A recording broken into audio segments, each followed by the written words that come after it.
সকালবেলা অল্প কটা ভাত খেয়েছি, আমার একদমই ভালো লাগছে না কিছু খেতে। শরীরটা কেমন জ্বর জ্বর মতো লাগছে। এই দেখো, কালকে রাত্রেবেলা ওষুধ নিয়ে এসেছিলাম, রাত্রেবেলা একবার খেয়েছি, এখন আবার খাবো। তো সারার মাম্মাম বাড়িতে নেই, ওরা কালকে গিয়েছে ওর নানুর বাড়ি। আর আজকে আমাকে ফোন করে বললো কটা জিনিস দিয়ে আসতে হবে। তো এমনিতে আমি আবার মাল আনতে যাবো আজকে, মালঙ্গপাড়া যাবো মাল নিয়ে আসতে, ঈদের মাল তুলবো কিছু। তোমরা জানো আমি বলেছিলাম যে কিছু ঈদের মাল তুলতে হবে, তার জন্য দোকান টোকান সব পরিষ্কার করে নিয়েছি অলরেডি।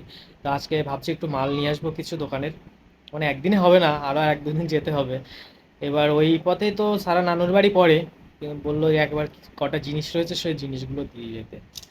তো এমনিতে আমার একদমই ভালো লাগছে না, আমার যদি আজকে মানে মাল না নিয়ে আসতে যেতাম তাহলে হয়তো আমি যেতাম না, বাড়িতে শুয়ে থাকতাম, একদমই ভালো লাগছে না আমার। তো এখন যাবো দেখি, গুছিয়ে নিয়েছি, একদমই অল্প কটা খেয়েছি সকালবেলা, খেয়ে এখন ওষুধগুলো খেয়ে নেবো, খেয়ে তারপরে যাবো দোকানে, দোকান থেকে টাকা পয়সা নিয়ে তারপরে যাবো মার্কেটে।